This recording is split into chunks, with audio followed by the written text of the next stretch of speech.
Hi, everyone. Happy Sabbath. Happy Sabbath! Aw, thank you. My name is Eleanor, and I wanted to talk to you guys a little bit about what missions means to me. So I've wanted to do student missions since my freshman year, actually. It was in this place during a chapel at PMC, actually, that someone was talking about their experience overseas, and I was really inspired by that, and I decided to set aside time for missions myself. And so, having known about being an SM for a long time, I've heard all kinds of stories, right? I've already heard about the highs and the lows, and that being a student missionary is an adventure, but also a lot of work, and it's new and exciting, but can be scary and difficult as well. So I thought I knew what to expect, right? And I was like, even though I don't know where I'm going yet, I'm going to be the most prepared. So it turns out eventually that I found out I'd be going to Cambodia and teaching music. So immediately I thought to myself, what are all the projects I can start? What are the classes I can teach? What are all the instruments I can bring? And a lot of this pressure was just me wanting to do a good job, but this was specifically also because the country of Cambodia really needed music teachers too. Because of the Khmer Rouge, which was the communist regime in Cambodia during the 1970s, a lot of musicians and artisans and highly skilled people have been wiped out, among other things. So unless you live in the capital city of Cambodia, Phnom Penh, there's really not many music instruments available or music teachers available. So anyway, there I was, planning to go overseas, and so I don't really play violin, but I started practicing violin. I don't play flute, but I started practicing flute. I was like, I'm going to bring them as much as I possibly can. And I was especially proud because I was able to borrow a flute and bring it over there, and I was like, this is going to be cool because I knew for a fact no one in Battambang, which is the city I was in, was giving flute lessons. But how often does life go exactly how you expect? It's almost never, especially as a student missionary. And as I learned to adapt to the culture and adapt to my new responsibilities, there are a lot of cool things that I was able to teach. But it was nearing the end of my time in Cambodia, and I hadn't gotten to teach flute. So I just brought it out one Sabbath, and I let some of the small boys start experimenting with it. And they were beside themselves laughing. They thought they could create some really silly noises there. And we had kind of a moment of connection over that. You might have heard before that sometimes the people in your life that you serve, they end up blessing you even more than you bless them. And in this case, my students taught me more than I taught them because I couldn't teach them flute, but they taught me how to hand whistle, which was something that the little boys were a real menace for doing. They would do it everywhere, and they were just so excited to teach me how to do that. And the interesting thing about this experience is these particular kids, they spoke really, really broken English. I still spoke really broken Khmer. But we were able to make it work. We were able to make something happen. And so it turned out a couple days after that, my housemates and I were eating at a local restaurant. And it's really hot, right? So we were on the second floor, kind of out in the open air. And we were eating, and then I heard from somewhere out in the distance, I heard this whistle. And I was like, what could that be? The whistle keeps repeating, and I hear some giggling. So I got up, and I looked across the street, and there was Yuel and Elise and just a whole pack of little boys. I didn't know most of them. And they were from across the street, whistling at me, trying to get my attention. So I looked at them, and I whistled back, and I kind of felt like the Pied Piper in that moment. So one of my kind of core memories from my time in Cambodia, it wasn't teaching flute. It was whistling to a group of 7- and 8-year-old boys from across the street in the middle of town. That was nothing that I could have planned, right? And yet it was such a beautiful moment of connection across languages and cultures with kids that I barely knew. And that's why, to me, missions means people. It doesn't mean projects or places or classes or planning. It means people. About a month after this whole whistling incident, my housemate and we were on holiday. So we had a couple days off, and we decided we were going to explore Thailand. If you don't know, Cambodia, by the way, is a country in Southeast Asia, and Thailand is just next door. So we decided we would go try to see Yipeng, the Lantern Festival. Happens only once a year. People set up lanterns in the sky and lanterns down the river. And we were really excited to see this. But the worst things kept happening. Our phones kept breaking down. We couldn't have phone service. Half of my phone screen wasn't working anyway. We got lost in the forest. Our shoes were breaking as well. So there was a certain point, actually, both of our sandals were broken, so that if we walked too fast, we were basically walking barefoot. So that was interesting. We booked the wrong train. We booked the wrong bus. It was just an interesting time. But even during that, my housemate and we were never stressed. We never had this fear that we wouldn't make it back to Battambang, where we were working. And the reason why is because we knew that we would see our students on Monday. And so every time during that trip that we kept getting stressed, when we were on the wrong bus, going the wrong direction, or when we had to pay for our last hotel with change from our wallets, we would just remind ourselves of our students and how excited we were to see their faces. And that was something that got us through. Obviously, we did make it home. I would highly recommend you really plan whenever you go somewhere on a trip. It's not always okay to be spontaneous. But I think the best things happen without planning, and the best things happen when you plan something for people. It was like that everywhere I went. And over my time in Cambodia, I felt my heart growing because I was starting to worry less and less if plans didn't go exactly the way I expected them to. Because in my violin class, my students didn't really care if I taught them their scales perfectly, but they did really care when I made them a birthday party or I baked them a cake or something. In my piano class, I thought that, wow, my students will be really impressed if I can play something for them. But they were a lot more invested in planning my wedding, actually, and figuring out, they would argue over which of them would get to throw flowers, and they had decided that I'm going to get married in, like, the music classroom. We'll see about that. And it turns out that the children's choir that I was teaching, they didn't care if I didn't know the right words in Khmer or if I stumbled a little bit trying to express things to them. But they did care that after choir was over, that I go and play games with them, that I would whistle with them, or that I'd let them borrow my bike. And so when I look back on my time in Battambang, I'm not thinking about what I could have done more or what I couldn't do. I just see faces. I see the faces of my housemates. I see the faces of my students, the faces of church members. And I just recall what each person means to me. And so if God is calling you to be a student missionary, I don't think it's because there's like a job description that he wants you to fill.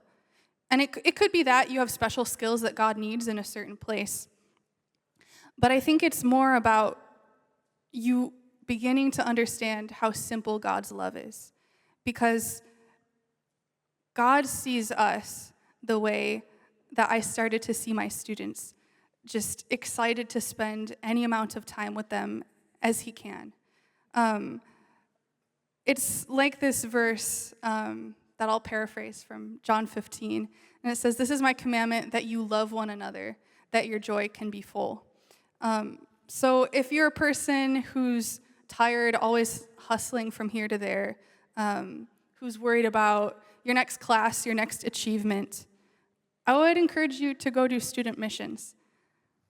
Or if you're like me and my housemate, traveling around without a plan, if you feel like your life is a mess and spiraling out of control, I would also encourage you to do student missions. Because as you learn to let go and to pour in the people around you, God also pours into you. And I experienced that. So the happiest place on earth is really where God wants you to be. So I would encourage you to experience that. And with that, I'm going to hand the time over to Reese so he can share what mission means to him.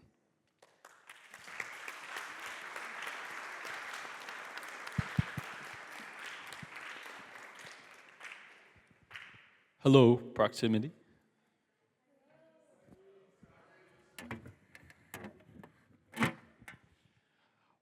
When I was first asked to speak for proximity, my immediate reaction was to come up with as many excuses as I could think of.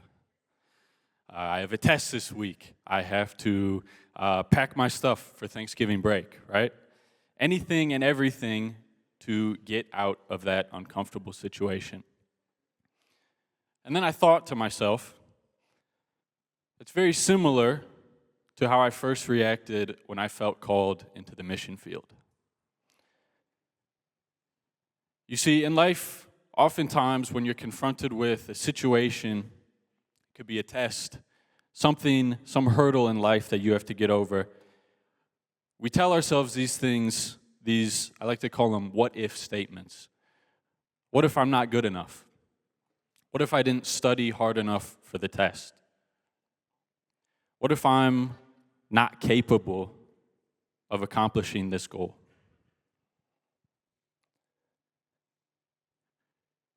If you noticed, we kind of have a theme for the talks tonight. The theme is missions means, and missions means a lot of different things to different people. The title I chose for my missions talk is Missions Does Not Mean What You Think It Means. See, 2 years ago, I found myself in this exact building, sitting right up front here at a student missions week of prayer. And throughout the whole week, I'd heard these amazing stories about past missionaries and their experience and the good they have provided in spreading God's word. But I had this one idea in my head that kept me from answering the call that I was feeling on my heart. This idea was, what if I'm not good enough? What if I'm not a good enough Christian to be a missionary? You see, I had this preconceived idea in my head that missionaries were the best of the best Christians.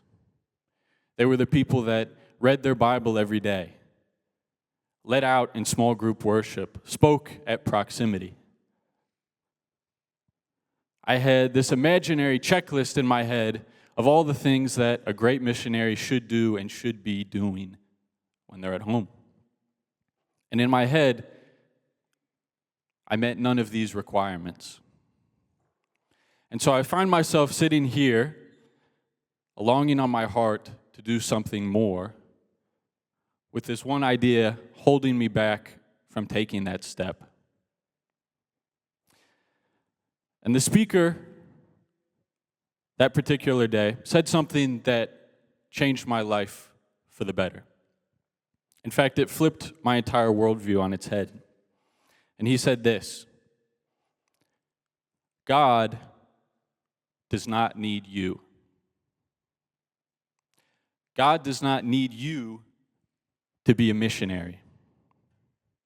Now, this might sound counterproductive at a student missions Vespers, student missions week of prayer, because the whole idea is to get you into student missions so you can go out and serve, right? It's kind of a big ad for the missions program. And that's what I was thinking to myself as I sat there was, well, then what am I doing here, right? What's the point of this? If God doesn't need me to be a missionary, What's the point of all of this? And then he followed it up by saying this: God does not need you to be a missionary. God does not need you to do anything. He's the creator of the universe. If he needs something to happen, he can get it done. God does not need you to be a missionary to go out and spread his word and bring the people closer to God. God needs you to go out and be a missionary to bring you closer to God.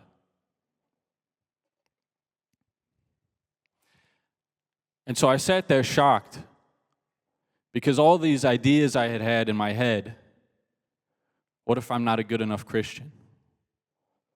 What if I don't read my Bible enough? I haven't even prayed in the last 3 months.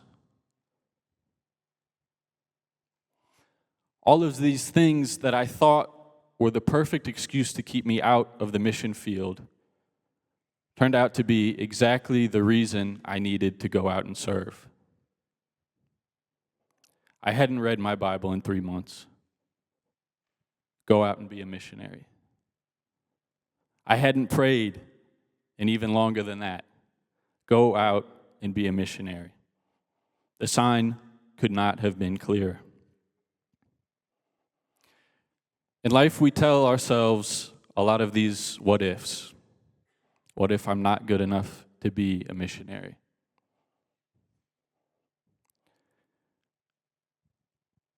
These things are holding you back from something great. When I heard the speaker that day speak those words, and it flipped my entire world on its head, I made the decision right there and then that I was going to be a student missionary. And I don't have the time to tell you today the hurdles I had to jump through, the stories, and everything that I experienced that year. But I can sum it up by telling you this: it was one of the greatest decisions I've ever made in my life. So I'd like to close with this. Missions may not be what you think it is. It may not mean what you think it means. But if you truly do feel the calling, missions will be exactly what you need it to be.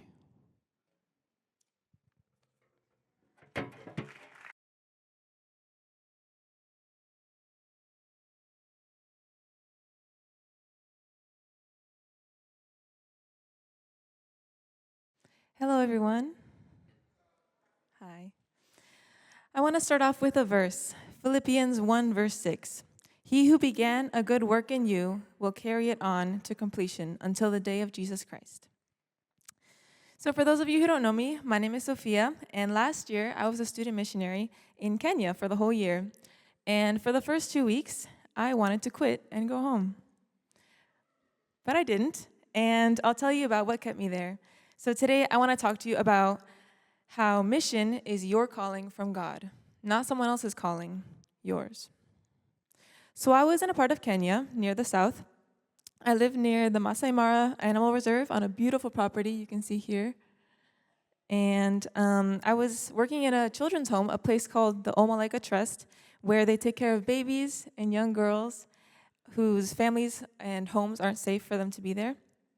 And it was a great location, and all the girls, you can see, they're super sweet and welcoming, and yeah, I had a great time. But for the first week, I was feeling super homesick.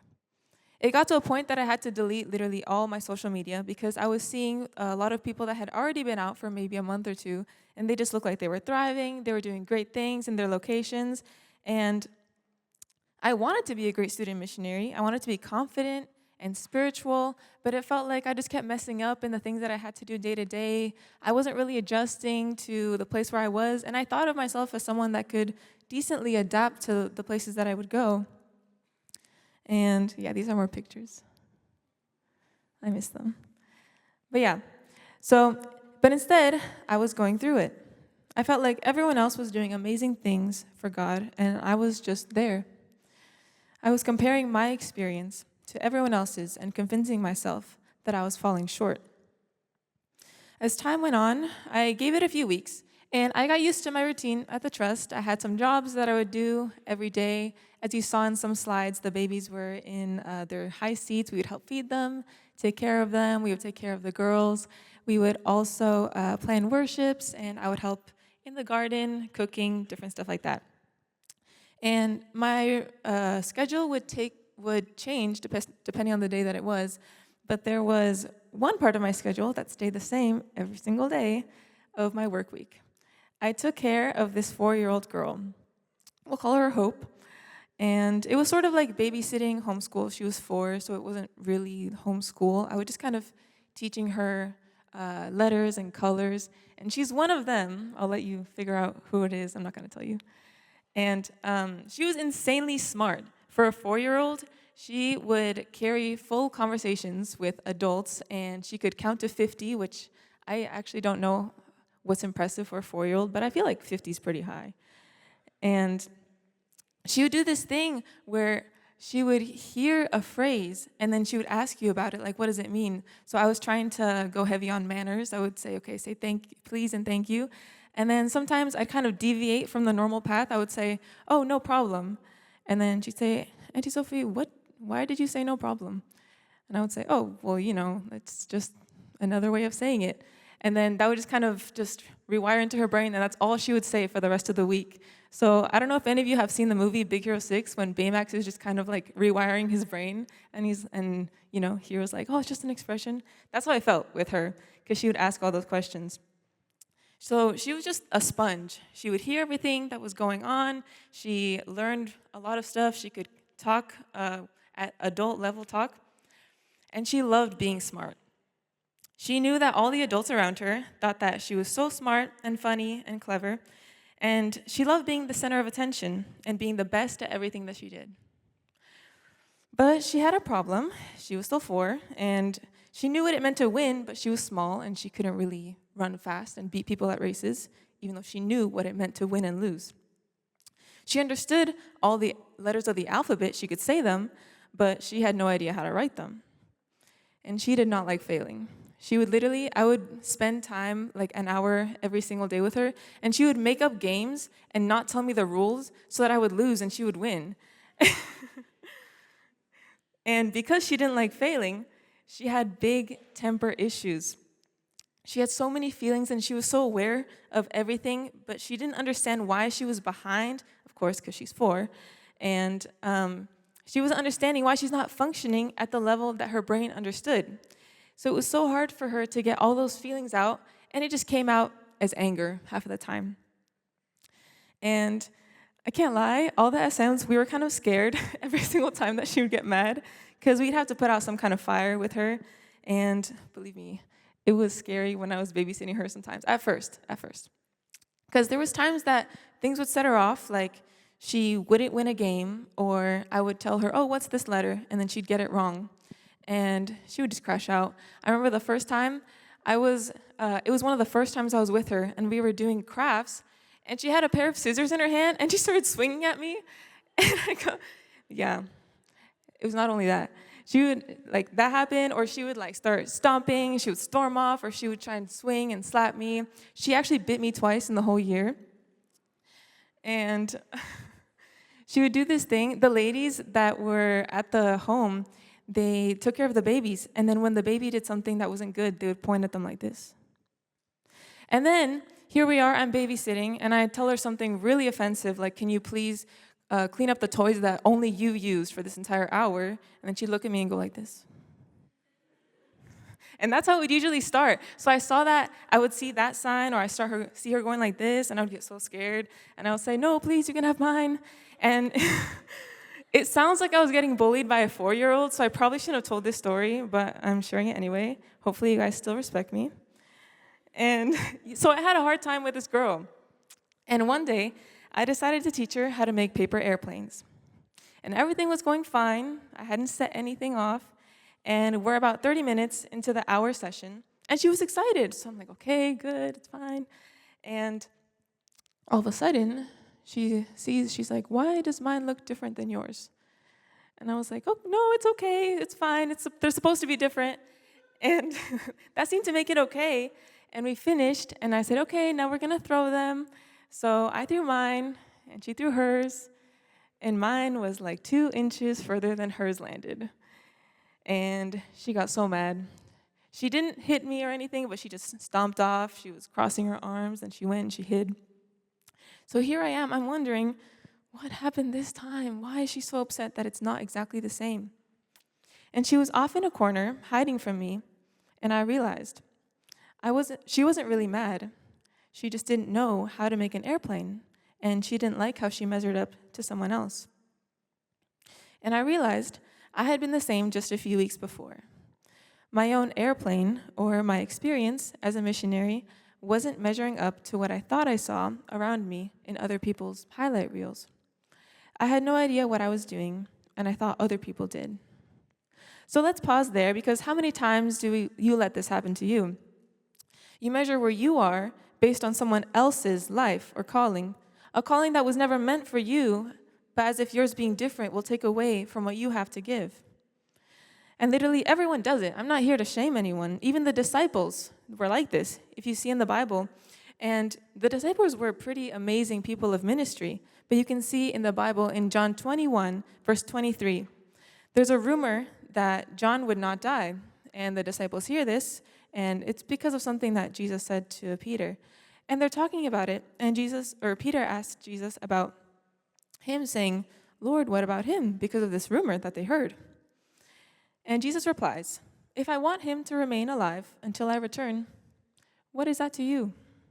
You must follow me. Jesus is saying to Peter and to you, that calling that you see that someone else is living out, what is it to you? I have one meant just for your life. So going back to the story, I realized that, and I went over and I sat down next to Hope.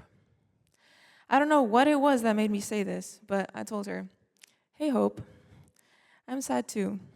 Do you want to know what I'm sad about? And she nodded. And I said, again, I have no idea where this came from, but I said, I'm sad because I really miss my sister. No idea where it came from. And almost immediately, I'm just kidding, I love you, Theo. Almost immediately, whatever mad face that she said, that she had, it just went away, and she was fine. I mean, she wasn't excited or happy or anything, but she eased up, And we went back to the table, and we were making crafts. And I kept saying, I'm trying to reinforce, I'm saying, wow, our planes look different, that's so good, hoping that it would kind of stick in her head. And at the end, she went to throw hers again, and she said, she's super calm this time, and she's fine. And she says, Auntie Sophie, I'm still sad. And I told her, that's okay. You can still throw the plane even when you're sad, and it's going to go super far. I was partly trying to avoid another crash out, but it was partly true. And she was super happy. The crisis was avoided, and that was the end. But there's 2 main things that I want you to get from this story. Number 1, like I told Hope, you can still throw your airplane when you're sad. God is still using you when you're sad, lonely, and feeling like you have little to offer. Be confident that God has begun a work in you that he will finish because you have an impact every second of your life. And number 2, we aren't here to compare missions or callings. God has placed one in your life for you. And if it looks different than someone else's, to quote Jesus, what is it to you? Maybe there's a calling on your heart, and you don't know that your path or your service, maybe even you've been thinking of missions, and you don't think it will look the same as what you've seen other people do. Do it anyway. God knows the plans that he has for you, and maybe you need to take that step to throw your plane while you're unsure, while you don't know what your next step is, while you're sad, while you're wondering how you got here, while you're wondering what your life will look like compared to person XYZ. God is calling you to still throw that plane and live out the mission that he has for your life, not anyone else's. Your mission just for you. He's using you right now, and he has even bigger plans to use you. So I invite you to answer his call today. Thank you.